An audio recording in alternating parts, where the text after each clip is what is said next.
Good morning to you, members of the media.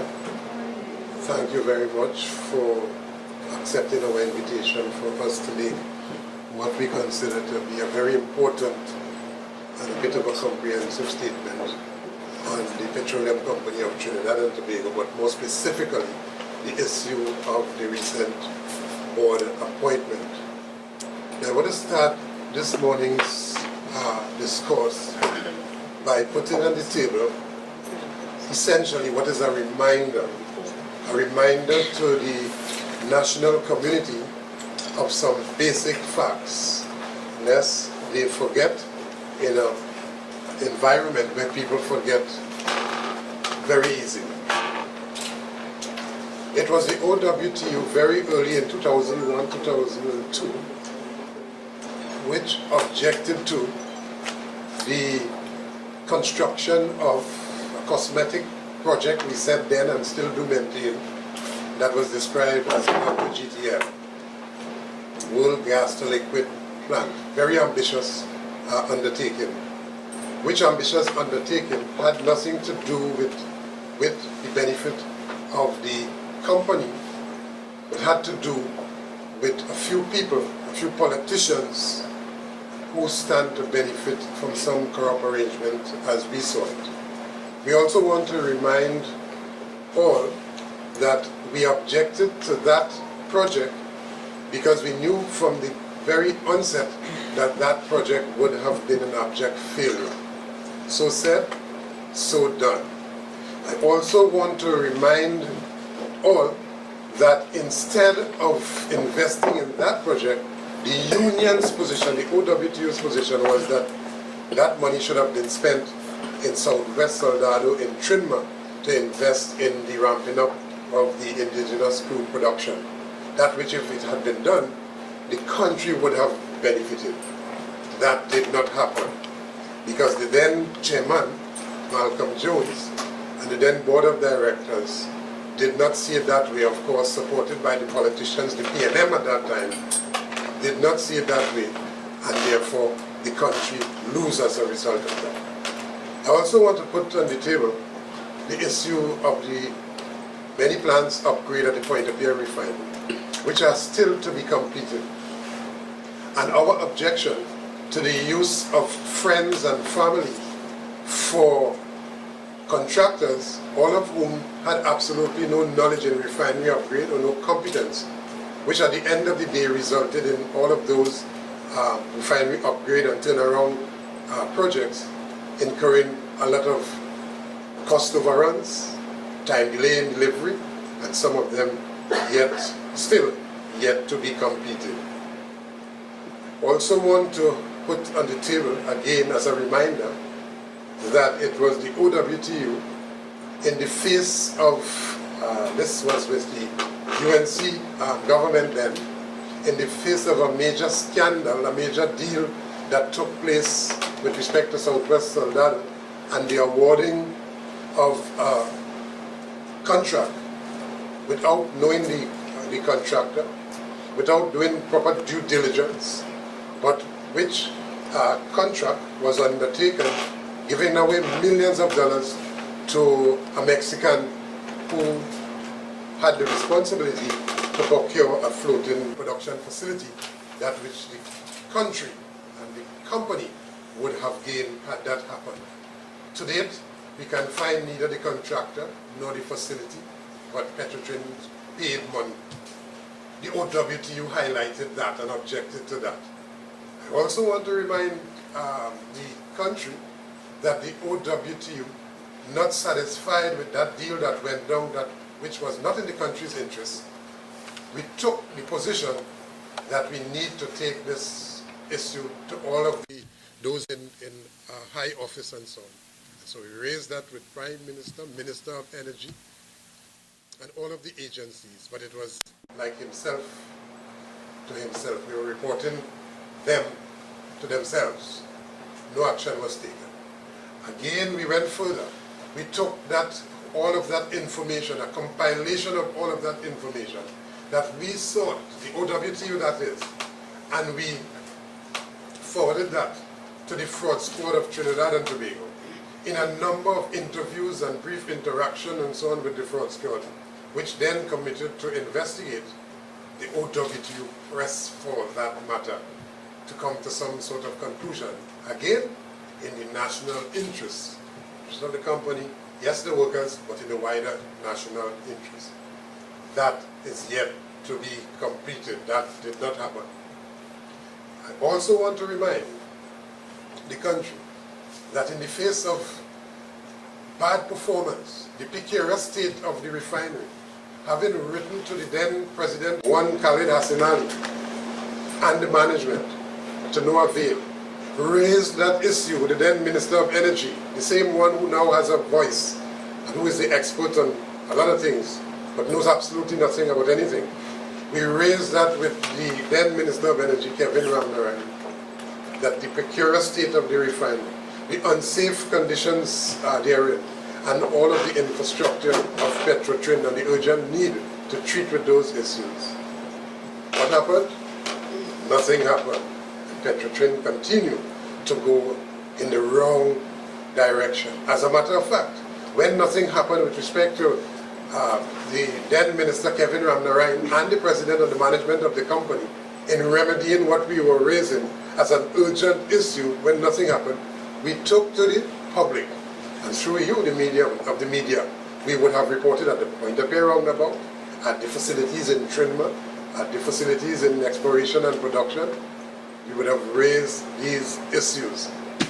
And when we raised the issues, with respect to some 21 out of 23 plants, and I hope that we can recall that those out of a refinery that's supposed to be producing with a capacity to produce so that the country would benefit, but at that time, for a consistent period of time, some 21 out of 23 plants were off in the refinery. The refinery virtually shut down, not because of any workers' action, but because of the incompetence of the then management. You know what happened? They sued me as President General of the OWTU for raising those issues which are public interest issues in the public domain. Because having failed to take action, we thought it necessary to tell the public what was happening. Those things are facts. Yeah? And then again, the issue of the fiasco with respect to the stealing of oil, with all of those lease operators. We raised those issues from time immemorial, and we continue to year in, year out, raise those issues and say, hey, they are not increasing Petrotrin's crude oil production. They are with some corrupt people in Petrotrin's management. They are over-fiscalizing. They are charging Petrotrin for oil that they do not deliver to Petrotrin.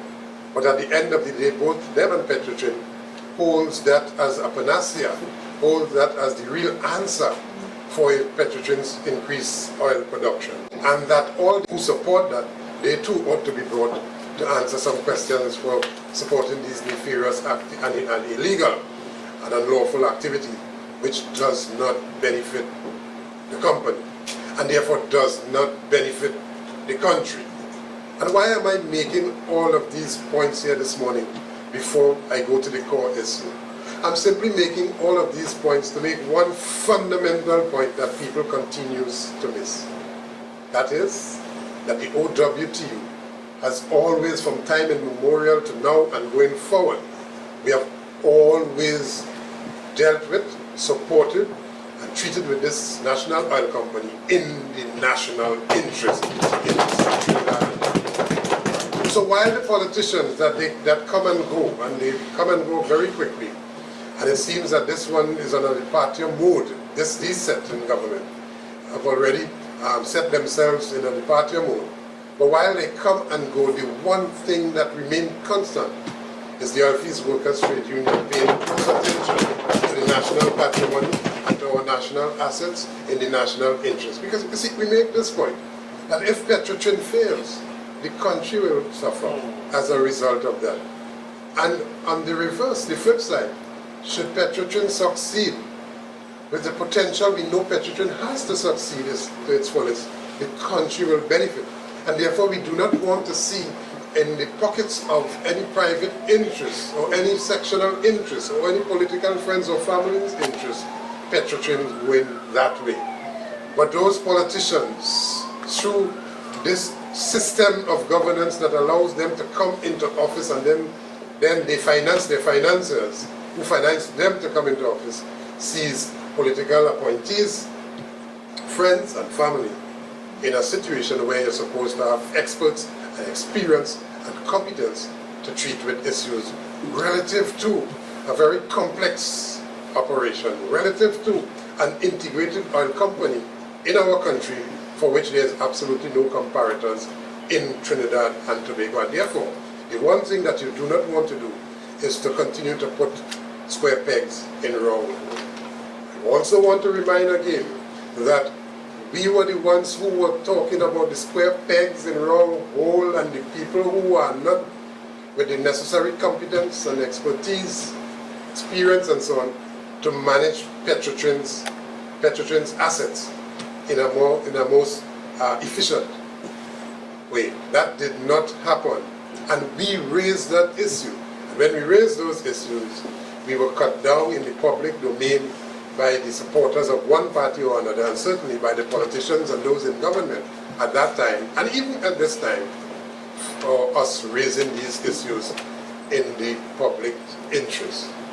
I also want to remind the country that it was the OWTU who raised the issue. It wasn't too long ago, it was 2014, coming out of the oil spill in 2013, December 17.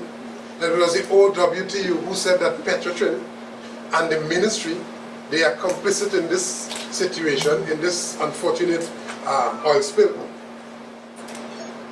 and that they are investigating themselves, and that there's a cover-up, and that even this cover-up, we took this issue to the PNM who were in opposition at that time, the independent senators, we took it to the one minority opposition member of parliament, one Jack Warner at that time, including putting it out in the public domain.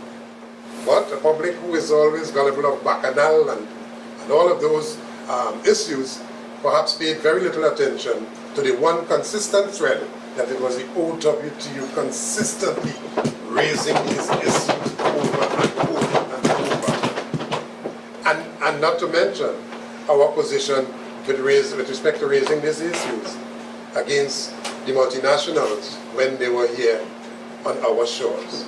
And so if it is one group of patriotic citizens in Trinidad and Tobago who knows about the complexity, who knows about the pros and cons of oil business, oil winning and refining, and who has had for over some 80 years experience in this business, it has to be the Oilfields Workers Trade Union. And we still do believe that on the basis of all of this knowledge and expertise and experience institutionally, that the country should continue to benefit from it. But when we raise these issues, nobody took us on. And we raised it at great expense to our popularity, great expense to our even safety at times, and great expense to being marginalized by those who do not find favor with the Oilfields Workers Trade Union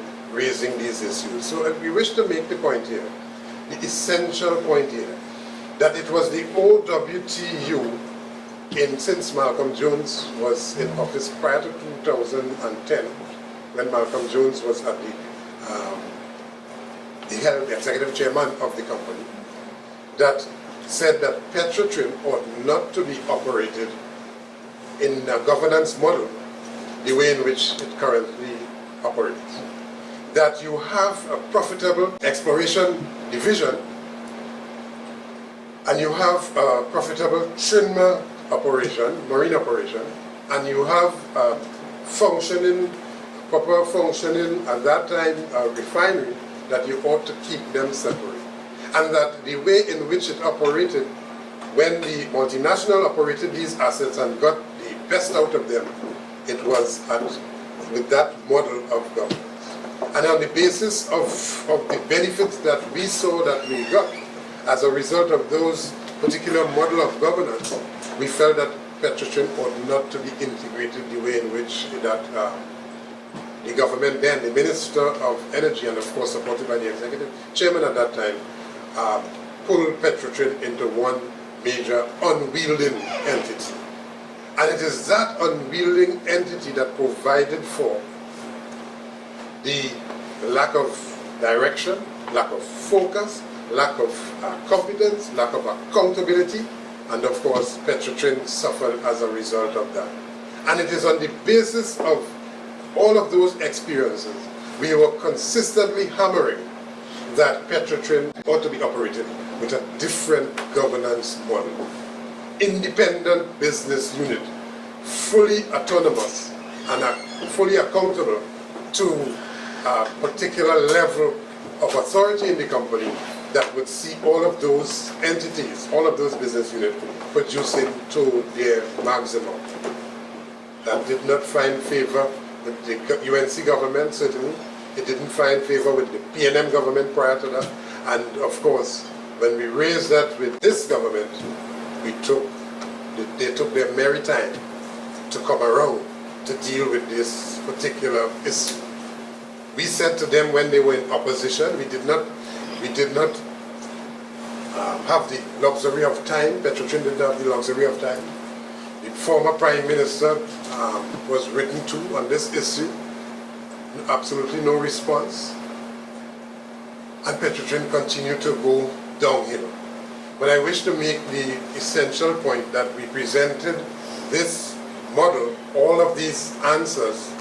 We were not just complaining about the problems, we were providing solutions and answers to all of the successive government. And I want to also raise a particular point here. You have two very important ministries in Trinidad and Tobago. Among all the ministries are important, but I want to highlight the importance of two. One that makes the money and one that spends the money. And the one that spends the money cannot get any money to spend if the one that makes the money don't make any money. And that is the Ministry of Energy and Energy Affairs. Makes the money. We are an oil and gas economy, like it or not. That is what that's how we still operate. That's how we get our major revenue.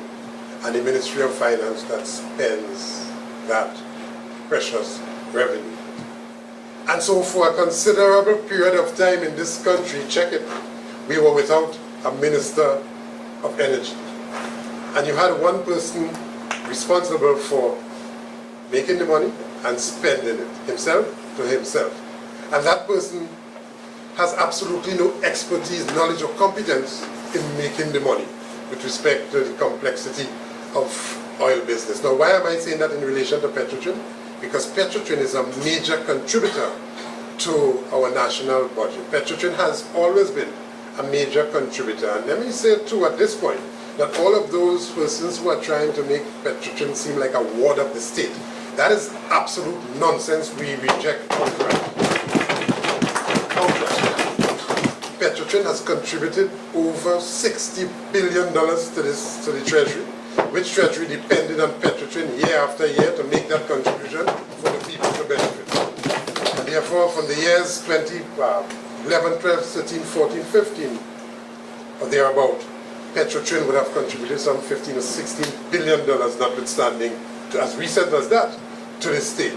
So Petrotrin makes its contribution, which is the point that we make, that if you restructure Petrotrin and you have Petrotrin run with competent, knowledgeable, experienced persons, Petrotrin can return to its original glory and contribute to the state. This has always been our point, that it is now in our hands, because we fought for it, that is the OWTU. We were the ones that said nationalize Petrotrin, because the foreign, the multinationals are operating these assets not in the interest of the country, but in the interest of themselves and their countries of origin. And therefore, it ought to be nationalized and it ought to be run by local Trinbagonians. That's our position. That still is our position. But it is the politicizing of the oil business that caused us to be where we are at this point in time. And so, it is not the UNC who went out of office. It is not the PNM with Dr. Rowley who seem to be acting with such urgency now to deal with Petrotrin. It is the union who has always been calling for the urgent restructuring of this government. And that is why it is so important for us to put on the table this morning the whole historical aspect of Petrotrin's operation, lest the public forget, but even worse, lest those in government now run away and convey the belief that the OWTU don't want Petrotrin to be restructured and to be operated as a profitable entity, and it is dead. No. If the politicians and the Prime Minister and the PNM thought that Petrotrin was urgent enough to be dealt with, since in July last year, when we would have given them the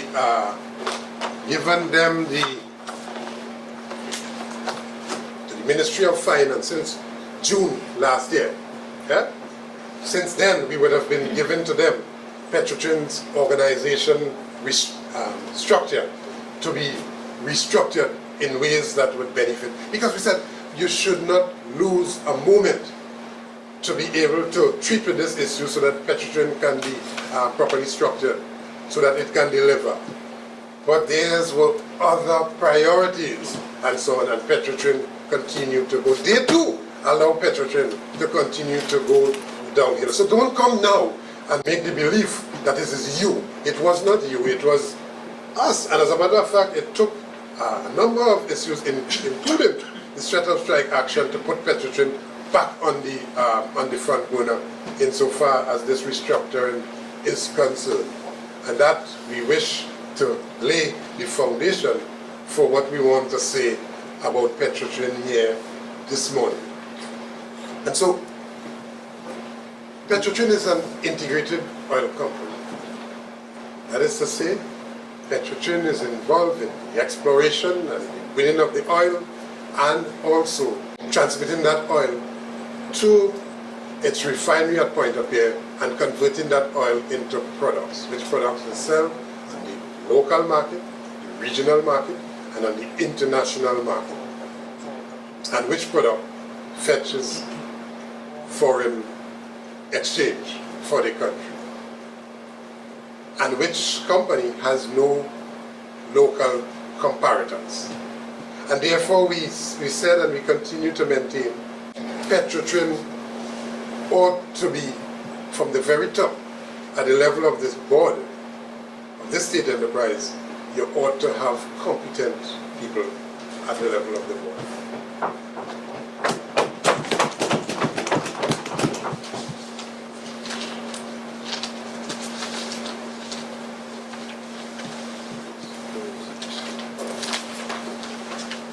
I want to go to Dr. Rowley's statement. Where is it? Somebody else. Got it. I'm going to take a quote from the Prime Minister's statement. I think it was Friday, and his departure, one of his regular departures out of the country. And here's, unquote, here's what he said. I'm reading from the newspaper the following day. Rowley said, Cabinet took a decision on Wednesday to install a new board with a mandate to make the company sustainable, work towards profitability, restructure it in the best interests of the national community, taking into account all the competing interests and challenges. Now, it was important that I put that context before, because that would illustrate clearly to all that what he said is what we were doing all of the time, taking into account the sustainability of the company, the profitability of the company in the national interest. But the question arises here this morning, first of all, is that if it is Petrotrin ought to deliver on that particular mandate to make the company sustainable and work towards profitability and so on, as a complex entity as Petrotrin clearly is, you would want the best and the most experienced persons on the board. You will do the most thorough due diligence to ensure that those persons are vetted and that they can immediately bring, without any learning curve at all, or a very sharp one, bring to bear on Petrotrin's complex operation their expertise. And therefore we raised the question this morning that there's a great disconnect with Dr. Rowley's statement for yet another moment, because it seems that vetting former ministers and vetting former board appointments and so on is always an issue with this Prime Minister and his government. That we end up now with a man, Wilfred S. Pianet, who has absolutely no knowledge, competence, and no experience, I say this without fear of contradiction, in the oil business, let alone a complex operation as Petrotrin. But he's the chairman of Petrotrin Board of Directors. Could you imagine that? What is the level of competence and or experience that Wilfred S. Pianet would have to bring to bear on Petrotrin's decision-making, policy implementing, or direction giving to allow for that company to benefit? We'll be like a fish out of water, being directed and sent in all the different directions, but the correct one, by a management who has corrupt intentions, some of them. Yeah? And he will just have to go with the flow, and Petrotrin will continue to go downhill. And don't tell me that he has some sort of expertise in business. That by itself does not cut it. The former chairman under the UNC has a lot of experience in business, and that was Lindsay Gillett. Remember that? A lot of experience in business. But the business of Petrotrin suffered as a result of his being placed at the leadership, the chairmanship of the board of Petrotrin. So it is the same thing that the PNM is doing, repeating the same mistakes of the UNC and of the past, and so on. So where would Petrotrin go? I also want to raise the issue of another person, one Joel Harding. What is his claim to fame? What is Joel Harding's competence? What is his knowledge base about running a refinery? Or the complexity of field operations, exploration and production operations, or marine operations with respect to the drilling of oil offshore and the transmission of that oil to your tank farms, and then to process it, and then to send it onto the refinery to convert it to products. What is his expertise? Is it the same Joel Harding that was a former PNM councillor? I will ask the question, is it the same? Because people carry same names. That's the question here this morning. Is it the same Joel Harding who is a mechanic or some sort on the water taxi? Is it the same? Which water taxi continues to break down? But if you can't fix a water taxi, how could you fix an aging refinery with all of the complexities of plants operating under extreme pressures and temperatures and so on?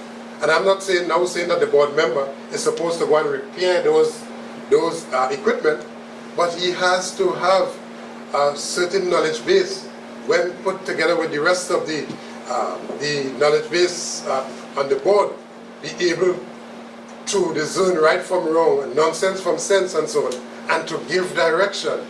What is his level of expertise? And I dare say too that there are some questionable issues around someone carrying the same name. So we asked the question this morning, in the interest of Petrotrin, is it the same Joel Harding that was the PNM councillor some time ago, and the same Joel Harding that is the mechanic or does repairs or lack thereof to the water taxi?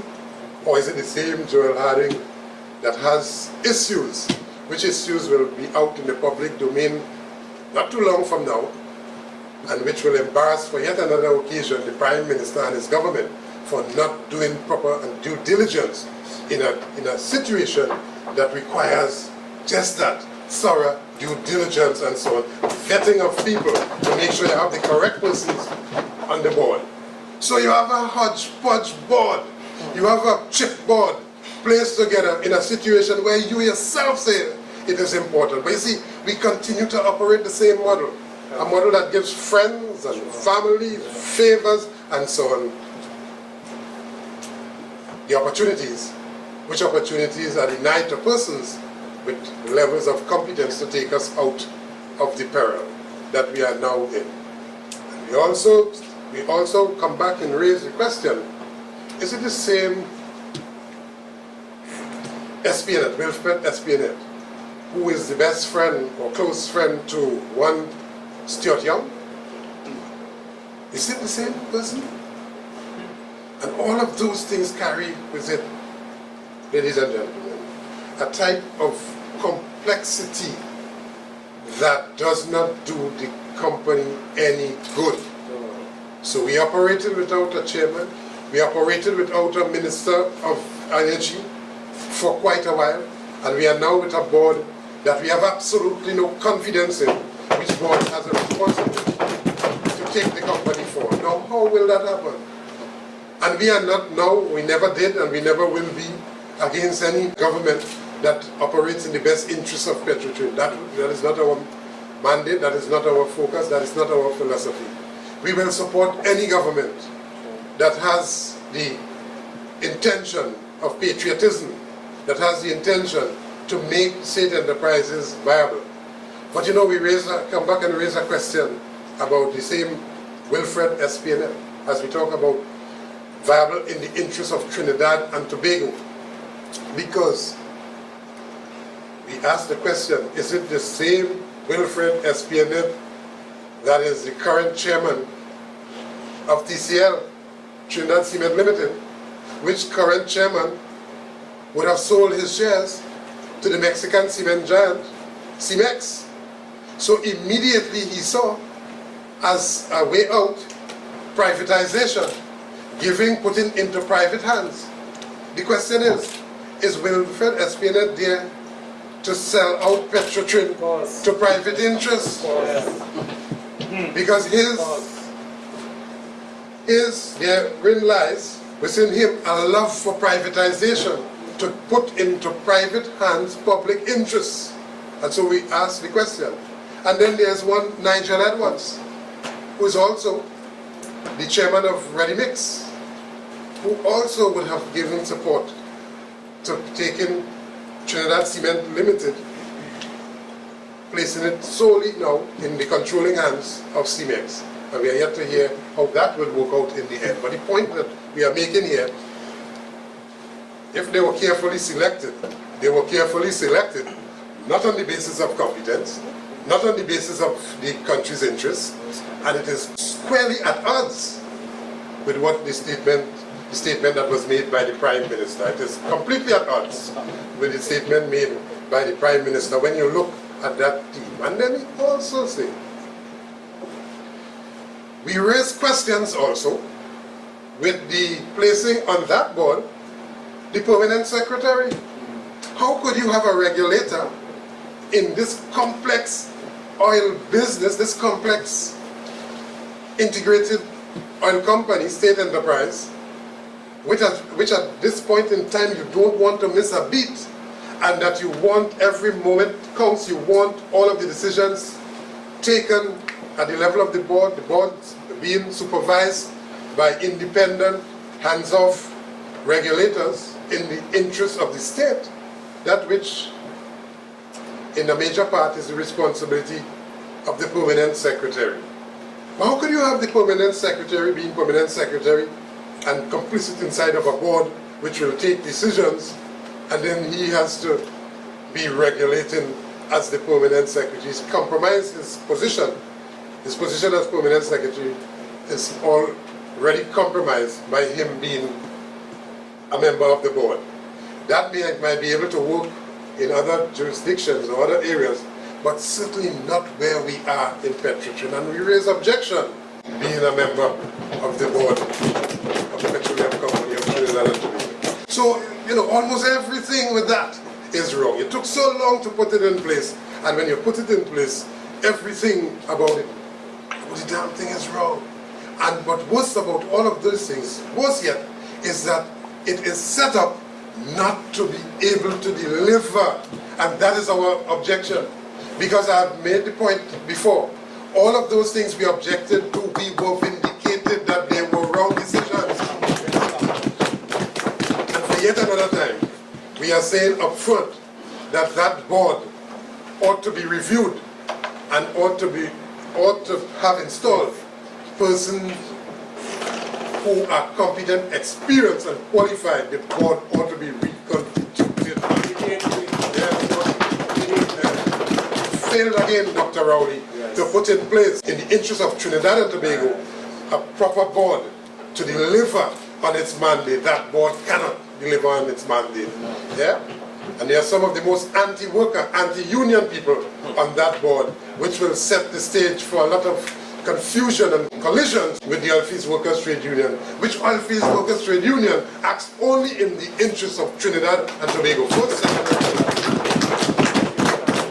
We were always the ones. Nobody, no Prime Minister, past and present, love Petrotrin and love the country consistently more than the Oilfields Workers Trade. They talk it, but they do not mean it. When they talk about the public interest and national interest, that carries a different meaning to its real meaning. National interest in the interest of a few nationals that are their friends and family. That is what they mean. Our national interest is in the broader interest of the entire society of Trinidad and Tobago. Those who are present here now, certainly those who made their contribution, and the future generation of our country, the young ones, the youth now, and those unborn. That is where that is the position of the Oilfields Workers Trade Union on this issue. And then what of these two persons, Linda Rajpal and Ranveer Rampasad, who were there from the old board but retained on this new board? What is the preference or the speciality or so that allows them to continue on the board, to serve on the board? And if you are saying, and you had objection with the last board, why the preference? Yeah? I think the answer lies right within the question.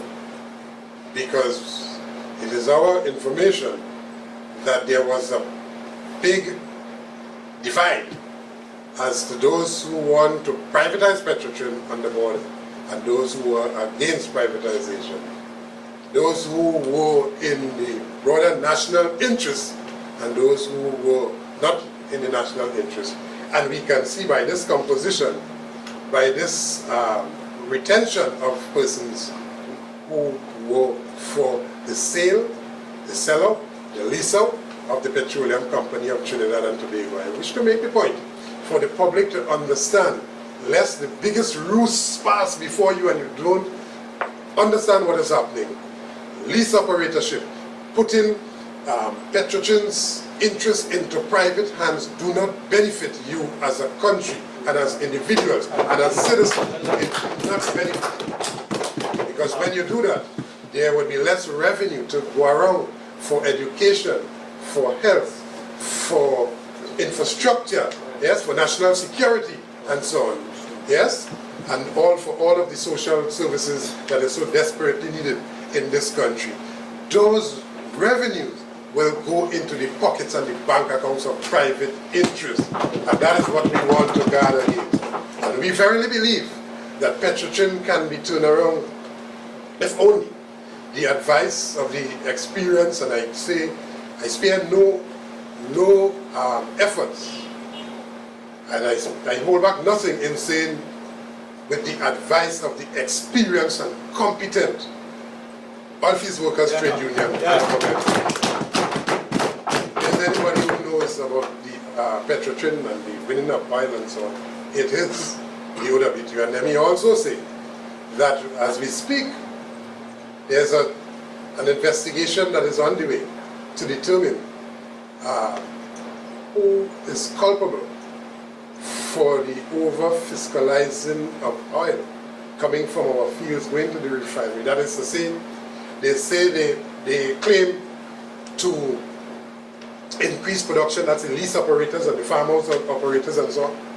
Those private interests, they claim to increase the production, and they bill Petrotrin for oil that they do not deliver to Petrotrin. They work along with some corrupt individuals in the company, which corrupt individuals in the management we want to weed out. And they earn or gain lots of hundreds of millions of dollars by the false claim that they increase crude oil production. And there's a disparity with what the refinery receives and what they send from the field. And right now there's an investigation underway. We call for that investigation to be transparent, to be completed, and so that the public will know all of the misgivings, all of the underhand dealings that continue. There's still corruption at Petrotrin. Indeed, there's still corruption in Trinidad and Tobago. And the OWTU, without fail, consistently has raised the issue of corrupt individuals at the helm of Petrotrin. See, OWTU, until we were threatened to be sued, but nevertheless, we pressed on, we soldiered on, and we continue to raise these issues where we see corruption in any part of the company's operation. We put our lives at risk to ensure that we produce a product for the local, regional, and international market that the country would benefit. And that is why we say that we will not sit idly by for yet another occasion and allow a sham board to be installed and allow for incompetence to continue to be misdirect the company's operation, and then the country would suffer. Yeah? And it is love for not ourselves, not our union, it is love for country that has us here this morning raising these issues. So we wish to warn this incoming cardboard, chipboard, shambard, that it is without the level of competence to be able to deliver with respect to the urgency and, of course, the mandate that is required of it. Yeah? So I want to pause for a moment and take any questions with respect to these issues that were raised so that we can get clarity. The Prime Minister has given this so-called cardboard, chipboard, and a mandate that this company, Petrotrin, is operating with a surplus of employees, meaning 5,000 workers, whereas it should be boiled down to 3,000 workers. What is the OWTU take on this, that the company is running on overstaffed? But I don't know that he said that, and I can't find no way to quote him saying that, although we have our own opinion around those issues. But let me just say, I can find no quote where he said that, to make that point. But on that issue, we feel that Petrotrin's restructuring, there are a lot of people in the top management of Petrotrin occupying positions that some of them positions not necessary, and some of those persons they cannot help Petrotrin, and some of them just have to go. They cannot, if they cannot find themselves in the operational and technical areas of the company's operation to do real work, to deliver real oil to the refinery, to convert that real oil into products to sell, to make money, well then those persons have to take up employment elsewhere. We make no apology for saying that. Let me also say that while the former government and the one before that, so this PNM and UNC, while they would have created positions at the top and filled with haste those positions, managers, assistant managers, and vice presidents, and top positions, top dollar, paying top dollar, at the lower level where it matters, your operators at the refinery, your craftsmen in the refinery, your welders, your machinists, and so on, your operators offshore, your technical staff in the fields, your production personnel, and so on. All of those areas are understaffed. Understaffed as we speak. So there are a significant number of vacancies in the company right now in critical areas of the company's operation, which ought to be filled if this mandate ought to be successful. And a board, or any board that comes in and does not see that as a matter of urgency, is just another board that is without a proper eye for a proper restructuring of Petrotrin's operations. So the fact that 5,000 employees of Petrotrin to come down to 3,000, this is what they wanted to come down to. Do you see any significance in that? And the fact that they're talking about 800 operators who operate within the establishment needs to be cut. I'm not sure where Okay, we heard that there were 5,000 employees of Petrotrin and it should be 3,000. Could you clarify this if it's so, if it's Yeah, if that's that not is so. so? No, that's not so. What is the real thing? Yeah, that's not so, and that's what I'm trying to explain. At the level of the management, there are position management. You know, management is not the person who go offshore and work on the platforms. Management is not the operators in the refinery. Management, when I say management, that is not the skilled personnel, the craftsmen, the welders, the machinists, and so on, the pump attendant and the pump mechanic and so on. No. You have to have pump mechanics and so on to operate the pumps to transmit that pump, that oil to the tank farm. You have to have operators to separate to the use of chemicals, separate in a complex process, separate the oil from the water and so on, and pump that to the refinery. All of those are workers that I'm talking about, which workers in those specific areas are understaffed. The numbers ought to be filled out to get those activities going properly. So one of the major contributors to Petrotrin's fall in production is the fact that Petrotrin do not have enough workers in those specific areas to do the task, to get more oil, to send that more oil to the refinery, to do the work in the refinery to ensure that the refinery runs properly, to process that oil and to make that oil into products. So that's a given. In the areas of the management, there's where the focus ought to be, because we are over-managed at Petrotrin. Too many managers in Petrotrin who do not know their aunt from their own. So Mr. Roget, what kind of cut we're looking at in management as versus the understand?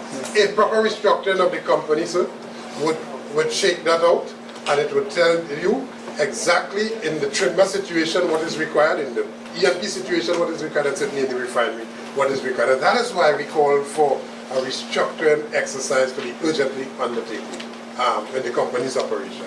So I want to make that point up front. Petrotrin today is suffering from a lack of filling of vacancies in critical and operational areas of the company's operation. That's one of the major contributors. Petrotrin has in certain areas of management, like for instance, corporate communication manager. Why do you need a corporate communication manager with a whole lot of persons that they are bringing in on contracts and so on? Why do you need that? Yeah? And in the HR, a lot of analysts analyzing heaven knows what, and the service to be provided for the workers who work, that service is lacking behind. Because they ought to be with the task of identifying competent personnel and filling out all of those areas, and that is not happening. It's not happening. And so we are making the fundamental point that, like for instance, the apprenticeship program that the multinational Texaco would have had, that Shell would have had, that Tesoro would have had, that would have had proper succession planning on an ongoing basis. The very day you start to work, the plan for the day when you retire to replace you. So that over a period of time, there would have been succession planning in those operations run by those persons to make sure that you do not lose the level of skill sets in the critical areas. And that is what Petrotrin is suffering for now. So you had a management in place who did not have the foresight to look at all of these things. And so we have a lot of vacancies. You have a lot of vacancies to be filled out in those technical areas and so on. We will turn this place upside down if they don't fill those vacancies to make sure that Petrotrin deliver on this mandate. So it's not a question of saying something that comes with a lack of knowledge and understanding of the complexity of the operation, that Petrotrin has to cut down X amount of workers. Petrotrin has to cut down on the corruption. Petrotrin has to cut down on the level of contracts, on the level of the mismanagement, on the level of management, personnel at the top, and certainly on the incompetence that we do not need, and at this point in time cannot bear. And that is why we are saying, from those who are supposed to take policy direction from the government. Because the Ministry of Energy and its permanent secretary, Lashley, they ought to be given policy direction and so on, and making sure in an independent way this board deliver on its mandate. But if he isn't a member of the board itself, you start off bad. And so, for yet another occasion, the government would have missed the opportunity to take on board a union representative, yes, to contribute to the fortunes of Petrotrin. But instead, he grabs the closest man and throws him on board. In fact, he did. He threw all the Petrotrin overboard by taking that position. So there's where we are. We feel very strongly about these issues. We feel that it will be a rough road going forward if they do not recall Joel Harding, who has no experience in complexity of refinery operations, Nigel Edwards, Wilfred SPNM, and the likes, and that you can find in Trinidad and Tobago, if you are not politicizing the company's operation, you can very well find qualified and competent persons to be at the head of a country. Are you calling for the board to be reconstituted immediately? And do you have any suggestions or recommendations on who the new board members should be, and are you willing to assist the Prime Minister in that? So let me answer that question. We are willing to assist by pointing out competent individuals that can effectively take Petrotrin forward. What we see, though, is harboring and hoarding of that particular responsibility close to the chest of the Prime Minister and ending up with disaster in terms of those appointments and so on. It's very disastrous. And so we know without a guess that there are persons in Trinidad and Tobago with the country's interests at heart, with Petrotrin's interests at heart, and of course that will do a much better job from the get-go than those who were appointed. I am certain that the good intention of the Prime Minister, all of these nice things that he said, that it would not suffice, we would not benefit based on who we see being installed as members of the board. And of course I again raise the point that with a union nominee, not the President General, don't to get lost with that. I am not a member of any board. I've never been a member of any board of directors in Trinidad and Tobago or anywhere else. I've never been. And that's not my ambition. I don't want to ever be a member of any board. But I think that we have, and it's not because I don't have the competence, but we want a certain level of independence away from that. But I think that we have within us the level of competent, no end of competent people coming from OWTU that can represent the country's interests on the board of Petrotrin. But they don't want that. They don't want that. The 1% who are pulling the strings of the Prime Minister, yes, the puppeteers, and they are determining who sit on the board, regardless of the competence of those persons. It is the 1% who are determined that SPNet be on the board, and that Nigel Edwards be on the board, and that the permanent secretary be on the board, all from the same board and board. Beyond that board is the 1% behind the curtains that pull the string that certainly determined that one Joel Harding, who would know Monday from Friday passing before him while he's on the board, so he sits on the board as a contributor. Imagine that! Imagine that. You have to be really void of what is required to put a Joel Harding. If that is the same person, I ask the question, if that is the same person, somebody gave Dr. Rowley the wrong advice, and for yet another occasion, somebody in the cabinet set up the Prime Minister, I want to believe, yeah? And yes, and a misjump, it's not misstep, this is a misjump. Somebody again set up the Prime Minister, just as the recent fiasco with the Lahant situation. So it's, yes, and the Sea Bridge issue. So it goes on and on and on. But you know what? While some people might find it convenient this time around to remain silent, You have no such comfort with the Oilfields Workers Trade Union. The Prime Minister choose to ignore the call for the board to be reconstituted. What is the next move with OWTU? Well, I'm not sure that given his stated pronouncement about the mandate for the board, and in the face of knowledge that this board cannot deliver that with a proper vetting of the background of these persons, I'm not too sure that he would continue with that mismatch. I think he needs to get an opportunity to review this board. But he needs to do this. Are you giving him a time frame to have the board report? But he needs to do this as yesterday. And, well, he's intended. And if we see, for instance, this board goes into operation and so on, well, we will know what to do at that point in time. But let me also say that no board of directors cannot operate successfully if the board, that is, did not have the cooperation, the full cooperation of the workers and the employees. Just will not work. Cannot. Because they are without the knowledge of the day-to-day operations, the real-time operations, and that is what we will bring in addition to our historical knowledge. That is what we will bring to the proper functioning of Petrotrin. Petrotrin today, we agree, is in problems. And I don't want anybody to spin that we do not know that Petrotrin is in problems. Petrotrin needs urgent attention like yesterday. That is why we were protesting. That is why we were pressing for that attention before yesterday, before last year, throughout the whole reign of the UNCs while they were in government.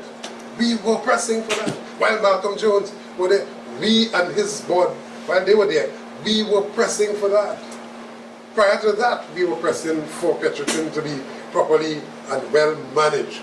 And that is why we make the point that we are for the national interest, and when we see things happen in an awkward way that would not provide for that, we have to raise our voices.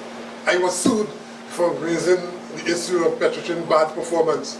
Those are the things that people forget conveniently, but those are the facts. And the reason why we work with all of these documents here today, these are stocks and piles of letters written to every agency in Trinidad and Tobago, the EMA, the OSH Authority, the Ministry of Energy, the Prime Minister, independent senator, and so on. The Bureau of Standards, every single agency in the country, we wrote to all of them in the interest of Petrotrin consistently over years, prolonged years, extended period of time, to illustrate in a fundamental way our interests in a proper functioning of Petrotrin. These were not letters asking for more money, or promotion, These were not letters, and we can have a proper review of all of those things.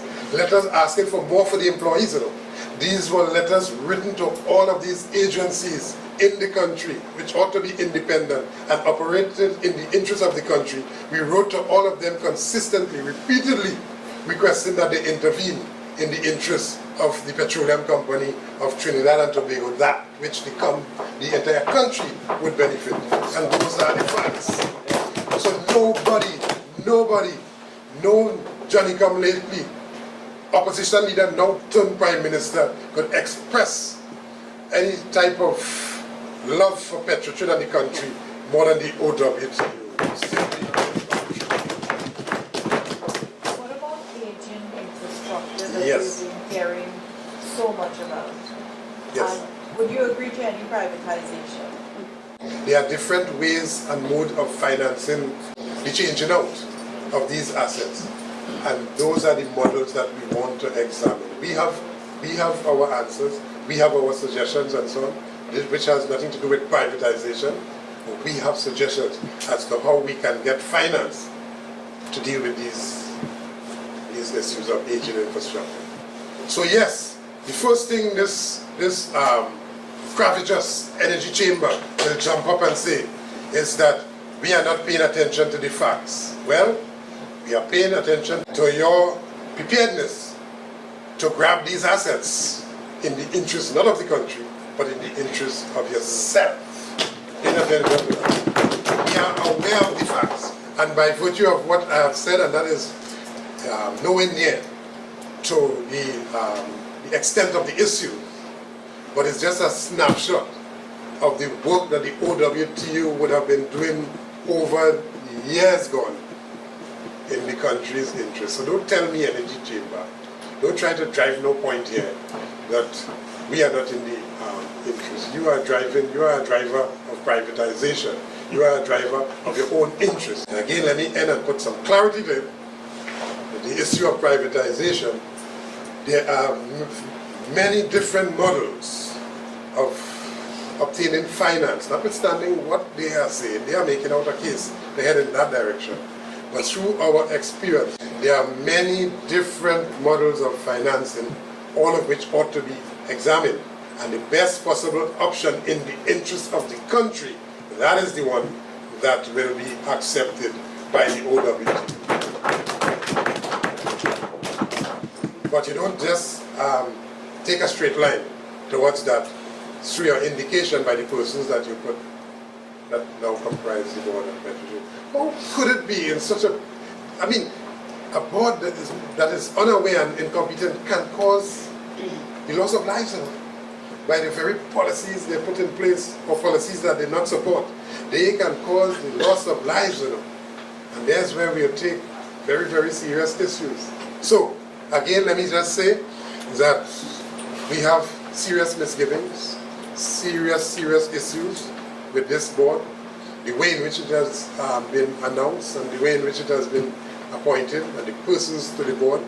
We verily believe that they cannot deliver on their mandate given the caliber of persons that now comprise the board of this very, very crucial state enterprise. And let me again make the point, a point that the Prime Minister may have missed, and that everybody, if you're not careful, might miss, is that no board and or management and or ministry, and you could stretch that to even government, cannot have a successful state enterprise, in this case Petrotrin, if you do not have the cooperation and support of all of the workers and of course the very competent, experienced and qualified Oilfields Workers Trade Union.